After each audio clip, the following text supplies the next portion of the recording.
राधे राधे दोस्तों। अभी जो है 20 सितंबर से श्राद्ध पक्ष प्रारंभ हो रहा है और 6 अक्टूबर तक चलेगा। यानी कि ये 16 दिन जो है हमारे पितरों के लिए हैं। हमें अपने पितरों को प्रसन्न करने के लिए उपाय करने चाहिए।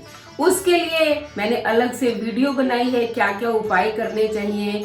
अब मैं आपको जो महत्वपूर्ण उपाय है कि गीता के पाठ से हमारे पूर्वजों को मुक्ति मिलती है, तो वो मैं गीता का पाठ आपको सुनाने जा रही हूँ। क्योंकि प्रतिदिन अगर हम एक अध्याय सुनते हैं और उसका पुण्य पितरों के निमित्त संकल्प करके दान कर देते हैं, तो जाने अनजाने मान लो हमसे कोई गलती हो गई है या हमारे पितरों से कोई गलतियां हुई हैं और वो उसका दंड भोग रहे हैं, तो उन्हें भी मुक्ति मिल जाएगी। क्योंकि गीता ही सबसे सर्वोत्तम उपाय है। इन 16 दिनों के अंदर आप अधिक से अधिक दान कर सकते हैं, लेकिन दान का भी उतना फल नहीं मिलता है जितना मात्र गीता का श्रवण करने से या पाठ करने से फल मिलता है। तो मैं जो है आपको गीता का एक अध्याय प्रतिदिन सुनाऊंगी। आप उसे सुनिए और उसका पुण्य जो है पितरों के निमित्त दान कर दीजिए। तो आइए सुनते हैं आज पहला अध्याय। धृतराष्ट्र बोले, हे संजय, धर्म भूमि कुरुक्षेत्र में इकट्ठे हुए युद्ध की इच्छा वाले मेरे और पांडु के पुत्रों ने क्या किया। इस पर संजय बोले, उस समय राजा दुर्योधन ने व्यूह रचना युक्त पांडवों की सेना को देखकर और द्रोणाचार्य के पास जाकर यह वचन कहा, हे आचार्य, आपके बुद्धिमान शिष्य द्रुपद पुत्र धृष्टद्युम्न द्वारा व्यूहाकार खड़ी हुई पांडु पुत्रों की इस बड़ी भारी सेना को देखिए। इस सेना में बड़े बड़े धनुषों वाले युद्ध में भीम और अर्जुन के समान बहुत से शूरवीर हैं, जैसे सात्यकी और विराट तथा महारथी राजा द्रुपद और धृष्ट केतु चेकितान तथा बलवान काशीराज पुरोजित कुंती भोज और मनुष्यों में श्रेष्ठ शैव्य और पराक्रमी युधामन्यु तथा बलवान उत्मोजा, सुभद्रा पुत्र अभिमन्यु और द्रौपदी के 5 पुत्र, ये सभी महारथी हैं। हे ब्राह्मण श्रेष्ठ, हमारे पक्ष में जो जो प्रधान हैं उनको आप समझ लीजिए। आपके जानने के लिए मेरी सेना के जो जो सेनापति हैं उनको कहता हूँ। एक तो स्वयं आप और पितामह भीष्म तथा कर्ण और संग्राम विजयी कृपाचार्य तथा वैसे ही अश्वत्थामा, विकर्ण और सोमदत्त का पुत्र भूरिश्रवा तथा और भी बहुत से शूरवीर अनेक प्रकार के अस्त्र शस्त्रों से युक्त मेरे लिए जीवन की आशा को त्यागने वाले सब के सब युद्ध में चतुर हैं। भीष्म पितामह द्वारा रक्षित हमारी वह सेना सब प्रकार से अजय है और भीम द्वारा रक्षित इन लोगों की यह सेना जीतने में सुगम है। इसलिए सब मोर्चों पर अपनी अपनी जगह स्थित रहते हुए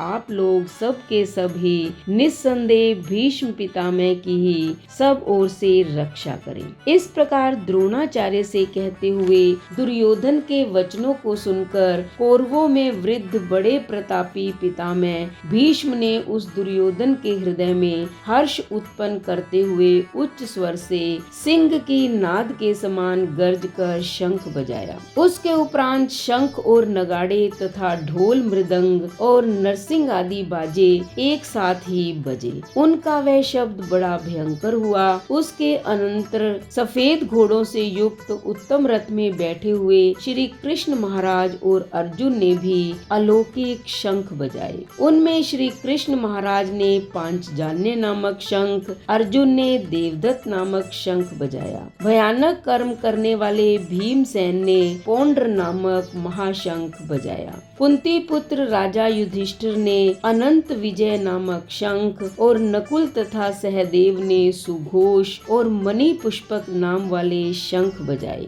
श्रेष्ठ धनुष वाले काशीराज और महारथी शिखंडी और धृष्टद्युम्न तथा राजा विराट और अजय सात्यकी तथा राजा द्रुपद और द्रौपदी के 5 पुत्र और बड़ी भुजा वाले सुभद्रा पुत्र अभिमन्यु, इन सब ने हे राजन अलग अलग शंख बजाए और उस भयानक शब्द ने आकाश और पृथ्वी को भी शब्दायमान करते हुए धृतराष्ट्र पुत्रों के हृदय विदीर्ण कर दिए। हे राजन, उसके उपरांत कपिध्वज अर्जुन ने खड़े हुए धृतराष्ट्र पुत्रों को देखकर उस शस्त्र चलने की तैयारी के समय धनुष उठाकर ऋषिकेश श्री कृष्ण महाराज से यह वचन कहा, हे अच्युत, मेरे रथ को दोनों सेनाओं के बीच में खड़ा करिए। जब तक मैं इन स्थित हुए युद्ध की कामना वालों को अच्छी प्रकार देख लूं कि इस युद्ध रूप व्यापार में मुझे किन किन के साथ युद्ध करना योग्य है। दुर्बुद्धि दुर्योधन का युद्ध में कल्याण चाहने वाले जो ये राजा लोग इस सेना में आए हैं, उन युद्ध करने वालों को मैं देखूंगा। संजय बोले, हे धृतराष्ट्र, अर्जुन द्वारा इस प्रकार कहे हुए महाराज श्री कृष्णचंद्र ने दोनों सेनाओं के बीच में भीष्म और द्रोणाचार्य के सामने और संपूर्ण राजाओं के सामने उत्तम रथ को खड़ा करके ऐसे कहा कि हे पार्थ, इन इकट्ठे हुए कौरवों को दे। उसके उपरांत पृथापुत्र अर्जुन ने उन दोनों ही सेनाओं में स्थित हुए पिता के भाइयों को, पितामहों को, आचार्यों को, मामों को, भाइयों को, पुत्रों को, पुत्रों को, मित्रों को, ससुरों को और सुहद्रों को भी देखा। इस प्रकार उन खड़े हुए संपूर्ण बंधुओं को देखकर वे अत्यंत करुणा से युक्त हुए कुंती पुत्र अर्जुन शोक करते हुए यह बोले, हे कृष्ण, इस युद्ध की इच्छा वाले खड़े हुए स्वजन समुदाय को देखकर मेरे अंग शिथिल हुए जाते हैं और मुख भी सूखा जाता है और मेरे शरीर में कंप तथा रोमांच होता है तथा हाथ से गांडीव धनुष गिरता है और त्वचा भी बहुत जलती है तथा मेरा मन भ्रमित सा हो रहा है, इसलिए मैं खड़ा रहने को भी समर्थ नहीं हूँ। हे केशव, लक्षणों को भी विपरीत ही देखता हूँ तथा युद्ध में अपने कुल को मारकर कल्याण भी नहीं देखता। हे कृष्ण, मैं विजय नहीं चाहता और राज्य तथा सुखों को भी नहीं चाहता। हे गोविंद, हमें राज्य से क्या प्रयोजन है अथवा भोगों से और जीवन से भी क्या प्रयोजन है, क्योंकि हमें जिनके लिए राज्य, भोग और सुख आदि इच्छित हैं, वे ही ये सब धन और जीवन की आशा को त्याग कर युद्ध में खड़े हैं। जो के गुरुजन, ताऊ, चाचे, लड़के और वैसे ही दादा, मामा, ससुर, पोते, साले तथा और भी संबंधी लोग हैं। इसलिए हे मधुसूदन, मुझे मारने पर भी अथवा 3 लोक के राज्य के लिए भी मैं इन सब को मारना नहीं चाहता। फिर पृथ्वी के लिए तो कहना ही क्या है। हे जनार्दन, धृतराष्ट्र के पुत्रों को मारकर भी हमें क्या प्रसन्नता होगी। इन आतताइयों को मारकर भी हमें पाप ही लगेगा। इससे हे माधव, अपने बांधव धृतराष्ट्र के पुत्रों को मारने के लिए हम योग्य नहीं हैं, क्योंकि अपने कुटुंब को मारकर हम कैसे सुखी होंगे।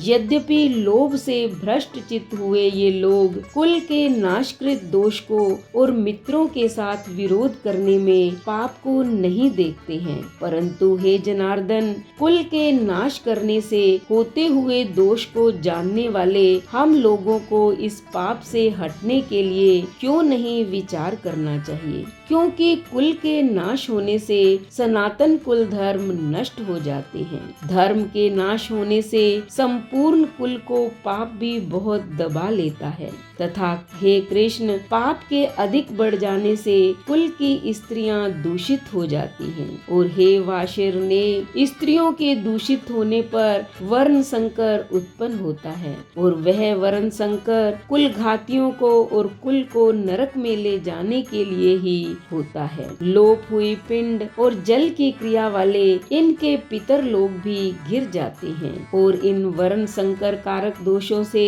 कुल घातियों के सनातन कुल धर्म और जाति धर्म नष्ट हो जाते हैं तथा हे जनार्दन, नष्ट हुए कुल धर्म वाले मनुष्यों का अनंत काल तक नरक में वास होता है, ऐसा हमने सुना है। अहो शोक है कि हम लोग बुद्धिमान होकर भी महान पाप करने को तैयार हुए हैं, जो कि राज्य और सुख के लोभ से अपने कुल को मारने के लिए उद्यत हुए हैं। यदि मुझ शस्त्र रहित न सामना करने वाले को शस्त्रधारी धृतराष्ट्र के पुत्र रण में मारे तो वह मारना भी मेरे लिए अति कल्याणकारक होगा। संजय बोले, रणभूमि में शोक से उद्विग्न मन वाले अर्जुन इस प्रकार कहकर वाण सहित धनुष को त्याग कर रथ के पिछले भाग में बैठ गए। इति श्रीमद् भगवत गीता रूपी उपनिषद एवं ब्रह्म विद्या तथा योग शास्त्र विषयक श्री कृष्ण और अर्जुन के संवाद में अर्जुन विषाद योग नामक पहला अध्याय समाप्त। तो आपने गीता का अध्याय तो सुन लिया। अब इसका फल जो है अपने पितरों को दान कर दीजिए। उसके बाद चैनल को सब्सक्राइब करें, लाइक और शेयर करें, कमेंट करें और बेल आइकन के बटन को दबाएं ताकि ऐसे ही प्रतिदिन गीता के अध्याय की वीडियो का नोटिफिकेशन सबसे पहले आपको मिले। धन्यवाद।